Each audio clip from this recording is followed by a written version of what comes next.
The Angelica Touch, Chapter 11, by Lindsay Jane Sedgwick. You got your lunch?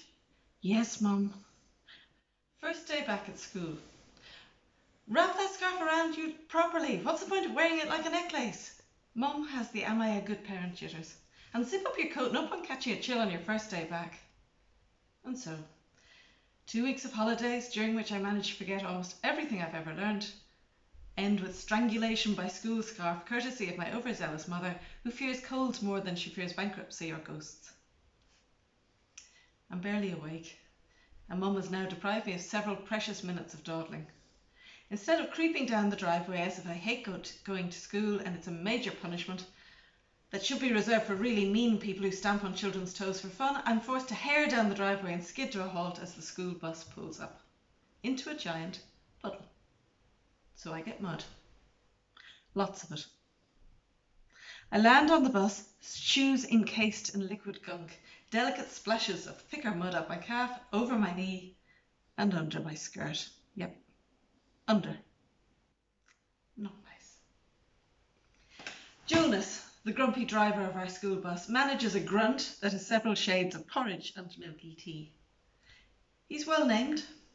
The whale spat his namesake out, remember? So it's a fair guess that the biblical Jonas was probably smelly too.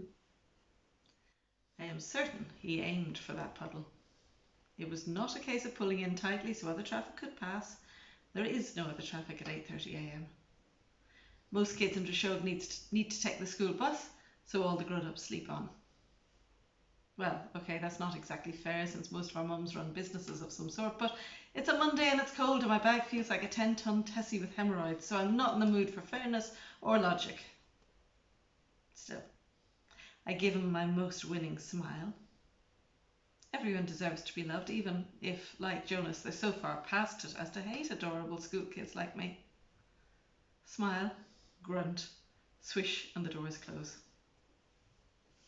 See, I like going back to school, but don't ever expect me to admit this to any so-called adult, especially Mum, regardless of understanding eyes, compelling arguments, or bribes.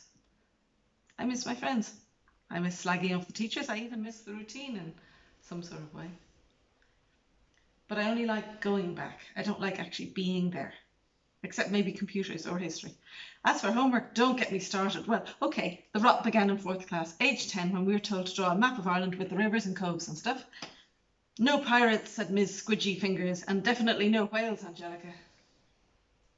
I was drawing whales on every project, writing about them when I couldn't draw them. It's sort of my specialist subject, and if a given topic is boring, as, let's face it, most school essays are, it's my way of making it interesting. You could say whales are my personal teaching aid. Only that time I wasn't really paying attention and I missed a crucial element of the homework she gave out. Listening is hard work. If we were meant to listen for nearly 7 hours straight, we'd have ears the size of small aeroplanes, with flaps and spinny bits so they could tune in to whatever a teacher was saying, regardless of whether she had a low voice or was standing at the back of the class trying to catch us doodling. Or maybe ginormous cat ears, but without the fur, and we wouldn't want to lick our bums clean or spit out fur balls. We'd just have the ears. And I do doodle excessively well. Even Grace does not doodle as well as I. Mum has threatened to have my doodles entered in a national art competition, but we haven't found a doodle-friendly art competition yet. Maybe I should try street art. If I could do with a spray can what I can do with a pen, I'd be infamous. What if I need to doodle in order to hear what people are saying? I said. Mum chose that moment to stop listening herself and start making scones. See, if our mums can't manage to listen to us for 5 straight minutes, how do teachers expect us to listen for hours? So, anyway, I spent an entire weekend meticulously copying a detailed map of Ireland by hand from the geography book. And what were we meant to do? Trace it. Did I even get extra marks? A big, well done, remarkable achievement. I got a C. Apparently I'd ended the River Shannon in Clare instead of Limerick and put Offaly in Westmeath. Which are both silly names anyway. I mean, there are heaps of counties west of Meath, and why should one be named after innards? Is it any wonder we hate being asked, anything happened at school today? Or how was your day by parents when we get home? We are tired. On the bus, Grace is 3 rows from the back, right-hand side. She sits somewhere else on the bus every school term. Last term it was to get further from Jack, who was going through a niffy deodorant phase. This time it's probably to get a better view of Tariq diagonally across the aisle. Since he's in transition year and we're second year, it's her only chance to openly ogle. Guten Tag, she says, loudly. Tariq does German. Grace doesn't, but she wants him to know she's up to new experiences.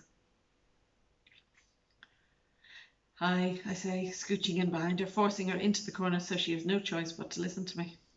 Without Grace's help, I'll end up creating some sort of monster website that gobbles up all my friends and spews them into a war zone without mascara because I get so obsessed I can't talk about anything else.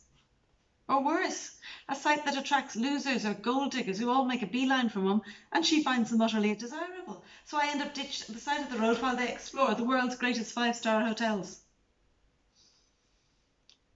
We make the matches, I say now to Grace, so you don't have to. Grace manages a shrug. This is progress. I can take a shrug and build it into a count me in.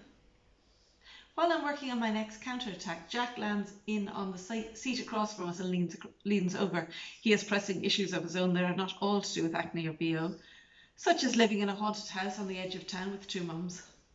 Overall, this makes him more interesting than the grunt of boys in our class now the deodorant issue has been sorted out by Grimmix. Do you think I should ask Denise out, he says. Angelica, fount of wisdom in the matchmaking stakes, is right on it. Nah, I reply, having waited a moment to give the topic requisite attention. Try Kathy. Jack nods and moves back to his seat. Grace waits, arms crossed. So I explain. Kathy is more open to ideas of the supernatural. She has a vivid imagination. Denise is too pragmatic for Jack. I can tell she's impressed. But she's not saying anything as I'm still blocking her view of Tariq. What is it between you and Denise anyway, I ask. Grace shrugs. I start over. It's not easy to meet someone. Jack's parents were introduced at Lisdoon Varna. What if one of them had changed their mind and not gone? Kathy's met through a mutual friend who'd slept with them both. How do you know that? Never mind. Theo's parents spewed on each other in the church when they were 3. She shrugs again, melting a little. Look, Grace, my mum isn't an extrovert like yours. How is she meant to meet anyone in her show? No response. Not a shrug or a flinch or an eyebrow tilt. It was hard enough for her to meet my dad, and that was when she was living in Dublin without a child. How did they meet again, she says. Street protest. He was trying to cut across the scuffle between the pro-choice and the pro-life protesters. She was doing street theatre, only nobody was listening, so she rescued him from being trampled by some enthusiastic buggies instead. Time to use my trump card. My MasterCard. Not the money kind, that would be too impressive, and I'd have to have one first. Brad Pitt was on the site. Granted, it was an agency site for actors, but Grace isn't likely to look for specifics, and let's face it, he might have been on a dating site too. Of course, nobody picked him. Your mum and mine, now they'd be hot properties. I let Brad's name sink in and weave its magic. It's something we will always have in common, Grace and I. Hell, might settle your mum down too. Grace looks wistful. Dylan pops his head over the seat behind us. Is there a sign hanging over our seat that says, stick your head into our private conversation today? Dad, he says, paid £500 last year to a dating agency. Had to stop saying he was a vicar. He was attracting the wrong sort of woman. I could talk to him for you. No, we both say at once. Must remember to check who is sitting where before I open my mouth. Fortunately, the bus pulls up at school. Everyone spills out with a combination of grunts and groans. Don't poke me, and ow, you stepped on my foot. Dylan makes it inside the gate before he's mobbed. His jacket with the whale is less neat but more noticeable in daylight. The whale curls around its entire width, but in the full force of a January sun it looks as if his waist is being hugged by a hot water bottle cover. Of course I don't say anything.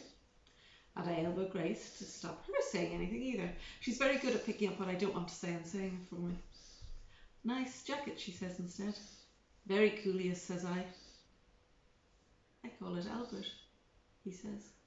He hands me the squeezy thing with the tube that disappears into the lining of his jacket under the whale's tail. Squeeze it. So I do. A solar-powered jet of water squirts out of the whale's blowhole, catching Grace in the eye. I can't help laughing. Super cool he is. Grace is not amused. Her mascara is ruined. Insert on mascara. Most likely, though no historian has admitted it, mascara dates back to Stone Age men applying mud to their eyelashes to prevent them cracking with frostbite. Maybe the first ever fake eyelashes were stolen from cows, who do have luscious lashes. According to Grace, mascara makes your eyes big, your face beautiful, and everything about you irresistible. Except that Tariq is resisting very well, and I haven't noticed any other mini-men in Drishog collapsing in a heap. Still, it is an art form, and she's an artist who wants to work with hair. It's a start. Mascara has never liked me. I generally manage to rub my eyes before I can get on the school bus. By the time I get to school, I look like a panda and have to remove it with soap and lots of loo paper. Or I reapply and do the same on the bus home so that Chris assumes I've fallen out with Grace or with some speckly boy and tries to give me worldly wisdom about not being in a rush. They'll appreciate you more if you make them wait. Cultivate an air of mystery. Don't let them see you cry. Grr.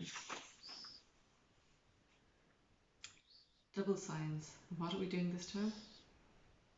Reproduction. Brilliant subject for a mixed class. They really should have thought this out first. It takes ages for Miss Brennan, as in bread, to stop everyone teasing and messing and generally finding inventive ways to wind each other up under the pretext of science. But she does, and we do it. Nobody actually looks left or right at anyone until it's over because it is embarrassing. Finally satisfied that we've had our introduction, she asks for questions. Theo's first up with his big gammy hand. No, Theo, says Miss Brennan, celibacy does not cause cancer.